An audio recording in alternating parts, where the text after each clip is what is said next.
ओ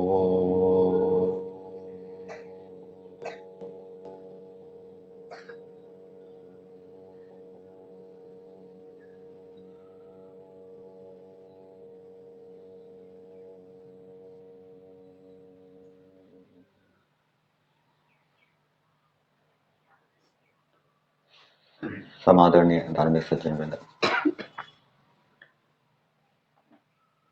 शंका और उसका समाधान। परमेश्वर मनुष्यों को कर्मों की प्रेरणा देता है, कर्मों को करने की प्रेरणा देता है।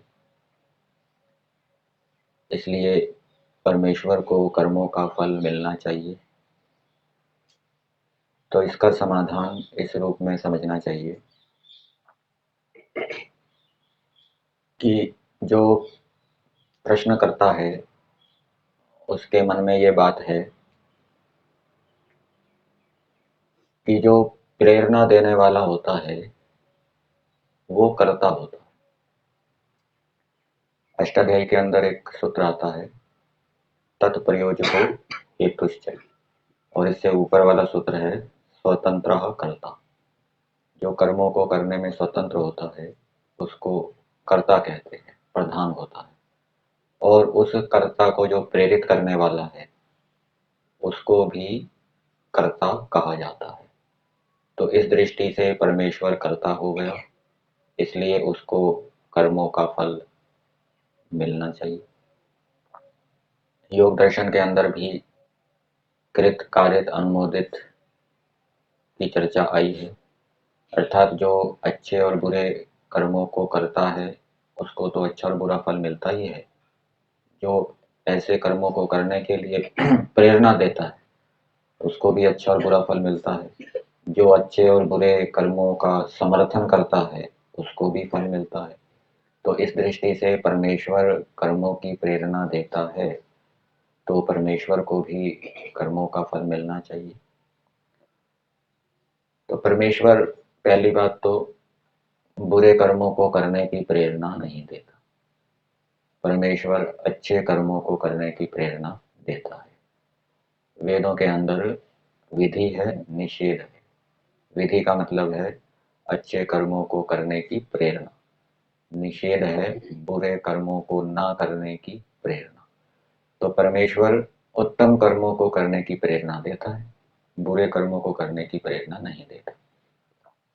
तो फल का जो प्रसंग आएगा वो उत्तम कर्मों का आएगा कि परमेश्वर उत्तम कर्मों को करने की प्रेरणा देता है, इसलिए परमेश्वर को उत्तम कर्मों का जो फल सुख है वो भी प्राप्त होना चाहिए, सुख के साधन प्राप्त होने चाहिए। तो मनुष्य की प्रेरणा और ईश्वर की प्रेरणाओं में अंतर है। मनुष्य जो दूसरों को अच्छे या बुरे कर्मों को करने की प्रेरणा देते हैं उसके पीछे सुख की भावना होती है, सांसारिक सुख की भावना होती है अथवा मोक्ष सुख की भावना होती है। जब कोई व्यक्ति सांसारिक सुख की दृष्टि से किसी को अच्छे या बुरे कर्मों को करने की प्रेरणा देता है तो वो सकाम कर्म कहलाता है। और जब व्यक्ति ईश्वर मोक्ष की प्राप्ति की दृष्टि से किसी को अच्छे कर्मों को करने की प्रेरणा देता है तो वो निष्काम कर्म कहलाता है। मोक्ष के लिए बुरे कर्मों की वो प्रेरणा नहीं देगा, क्योंकि निष्काम कर्म अच्छे कर्मों का होता है, पुण्य कर्मों का होता है। परमेश्वर ऐसे कोई सुख की दृष्टि से परमेश्वर को कोई सुख चाहिए इसलिए वो मनुष्यों को उत्तम कर्मों की प्रेरणा देता हो, ऐसा नहीं है। मनुष्य तो सुख प्राप्ति के लिए उत्तम कर्मों को करने की प्रेरणा दूसरों को देते हैं। जैसे कि महर्षि दयानंद जी ने वेद भाष्य में एक जगह लिखा है कि मनुष्य स्वयं सत्संग करे और दूसरों को प्रेरणा भी दे सत्संग में जाने की। वहां सुख की भावना होती है, संसारिक सुख मिले अथवा ईश्वर का आनंद मिले। परमेश्वर ऐसे सुख की प्राप्ति के लिए, सुख के साधनों की प्राप्ति के लिए मनुष्यों को वेदों के माध्यम से अथवा अंतर्यामी रूप से प्रेरणा नहीं देता। क्यों? क्योंकि परमेश्वर को सांसारिक सुख नहीं चाहिए। क्यों नहीं चाहिए? क्योंकि परमेश्वर के पास अपना आनंद है। और परमेश्वर को अपना आनंद भी नहीं चाहिए, क्योंकि वो आनंद हमेशा परमेश्वर के पास रहता है और परमेश्वर उसको भोग कर तृप्त रहता है।